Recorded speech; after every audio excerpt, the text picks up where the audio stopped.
Jesus for president? Mercy, mercy me. I'm not going to be voting for that guy. He's practically a socialist. Health care for anybody who needed it. He was healing people right and left, feeding entire crowds without checking anybody's eligibility. Borders? They were for crossing, not for closing. He actually went into Samaria, and you know what kind of people live there. Money? Having a lot is a bad thing. Imagine that. And if you don't share it with the poor, there's something wrong with you. And no respect for authority. Breaking rules all over the place, publicly challenging the forces of law and order, riding into Jerusalem in that donkeycade while the riotous masses cheered him on. Suburban housewives, beware. Far from presidential, people like him are a threat to all that we hold dear. And nowhere is that more clear than the threat he poses to our freedom to have stuff. Duh, the capitalistic system, our real religion, the right of every American to live by that sacred credo we learned from our earliest days in front of the television, me, more, now. What else is there? It is the meaning of life and the solution to every ill. Terrorist attack? Get out there and shop.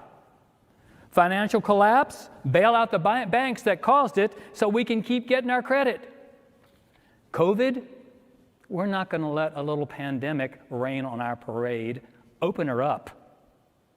And no fake news here concerning this guy Jesus. It's right there in his own speeches. There was that one where he was on the mountain laying out his platform. They say there were a lot of people there, but his crowds were always overestimated by the media. But regardless of that, we have him dead to rights in his own words, telling us that stuff is not that important. And he uses nature to prove his point. Like, we're going to learn something from nature. Consider the birds of the air, he says. They're not relying on big ag, yet God provides for them, and suggests that God will take care of our food needs too. That's literally pie in the sky. Oh, look, the lilies of the field. They got no sweatshops. They got no petrochemicals to make their duds. They're not worried about the latest thing. So unlike many people in our society who, surveys tell us, wear something 3 times and they're tired of it and get something new. That's what we need. The lilies, they are content in their own God-given beauty. No stock market rally there, I can assure you. So I'm trying to think, why would anybody say these things? Let's see if we can figure it out. This Jesus mentions worry a couple of times.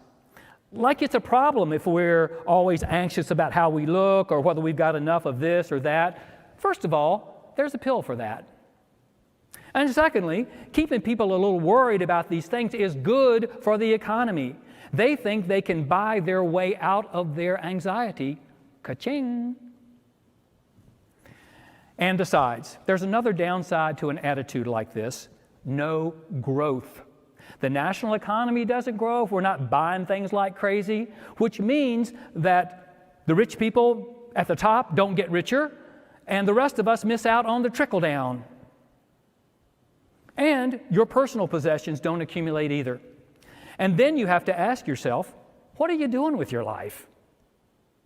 Yeah, I know, Lennon sang, last night the wife said, oh boy, when you're dead, you don't take nothing with you but your soul, boy. But up till then, it makes us who we are, doesn't it? And anything that stands in the way of whatever we want, whenever we want it, is a problem. Let's take saving the rainforest. I've got 2 words for you. Palm oil. Yes, palm oil has cost us a few million acres of tropical forests in Africa, in Asia, in Latin America, and added millions of tons of greenhouse gases to the atmosphere through these forest destruction. And yes, it's threatening orangutans and forest elephants. Who's ever seen a forest elephant? And yes, there are reports of slave labor, child labor, and some native groups have lost their lands to the palm oil corporations. But hey, it's a tough world. And check the labels in the grocery store. It's in half the stuff you buy. Kit Kat bars, toothpaste, ice cream. Got you on that one. And it brings the price down because it's cheaper than the competitive oils. So what choice do you have? You want to live like this or not? Everything has got a price. Let's take clean water. Of course, everybody has a right to clean water. That's why God created plastic water bottles. Plastic, and by the way, plus the petroleum companies who make all that plastic, 700 billion pounds every year around the world, they got to make a living too. But there's also the farmers and the mining companies and the paper mills, all of which are often conveniently located by a stream of some kind. All they need are more regulations on every little pollutant, every drop of toxic chemicals, every ounce of fertilizer runoff.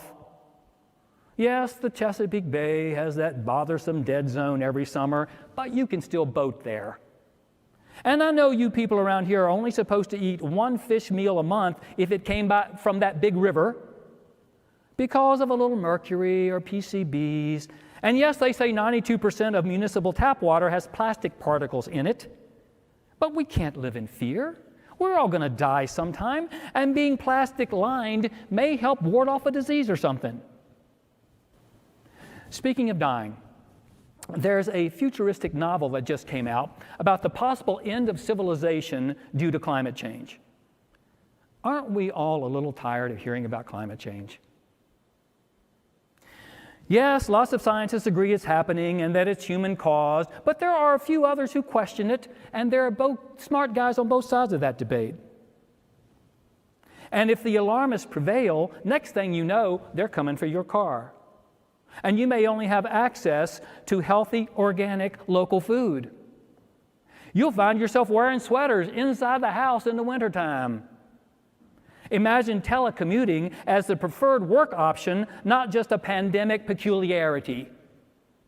Wind turbines ruining your views of the mountains.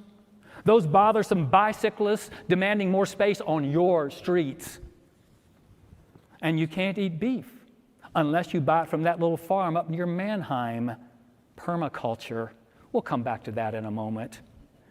But let's talk about idealism in the meantime. Obviously, Jesus is an idealist. He's putting heavenly ideas out there with no earthly chance of them actually being possible. And that's okay. There's always going to be a few dreamers in our world detached from reality. Trouble is, they tend to inspire others. Especially young people who really don't know what really works in the world. Take that little Swedish kid, Greta somebody. Fresh off her one-girl school strike against climate change, she sails across the ocean to lecture grown men and a few women at the United Nations, and then gets millions of kids her age to skip school for a day, talk about irresponsible behavior, to call for climate change action. Now imagine a bunch of school kids telling the rest of us, reasonable people, who have gotten human society this far with our tried and true system, thank you very much, that they know what's best for this world, and we can trust their ideas to lead us into a better future. So back to permaculture, it's just like trusting nature to show the way, like Jesus was talking in his little speech on the mountain that day. Well, in case you haven't noticed, nature hasn't fared so well lately. Want to talk about birds? There are 3 billion less birds in North America than 50 years ago. Lilies of the field, half the grasslands are gone, and with them, those lilies.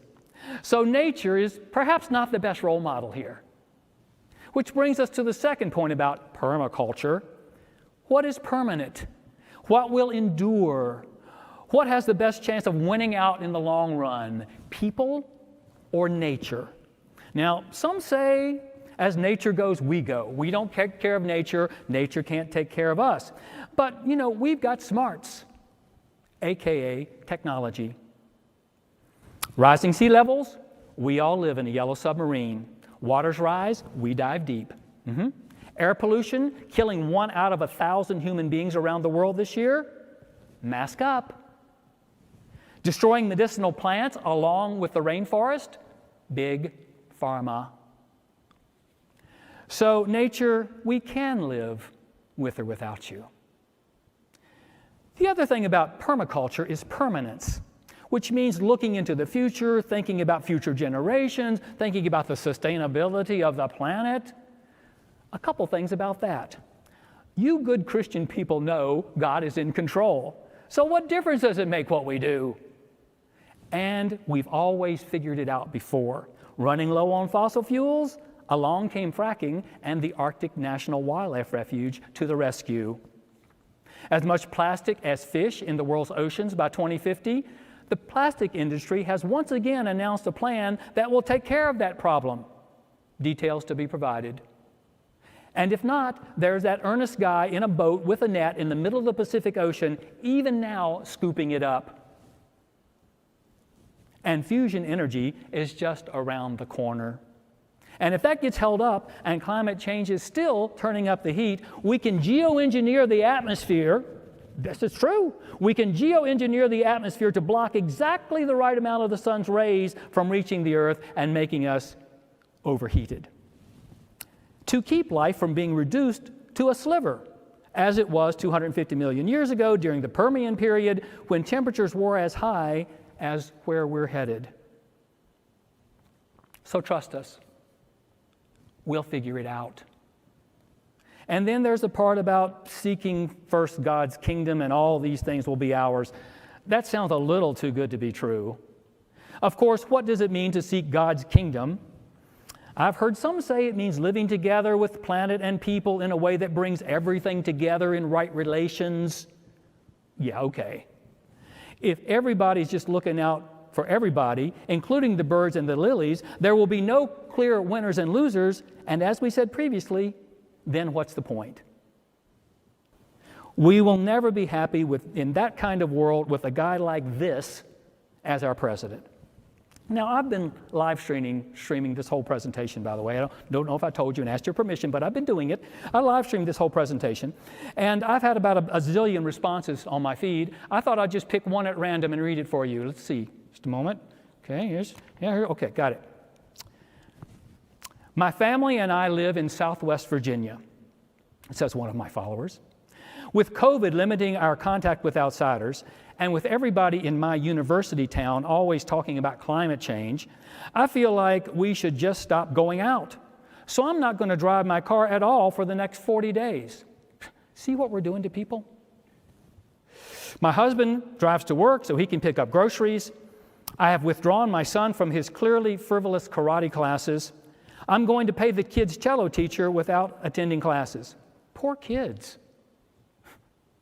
I'm going to try walking to church to attend our socially distant services.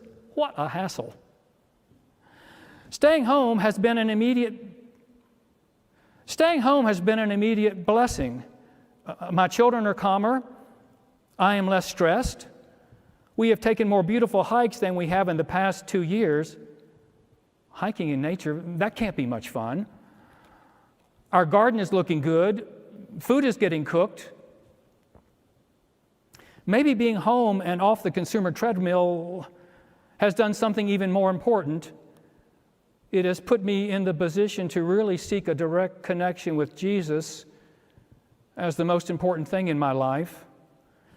I can see more clearly that not only nature and other people in poor areas are victims, we are victims too, because we are estranged from our only true source of peace, Julie G. What?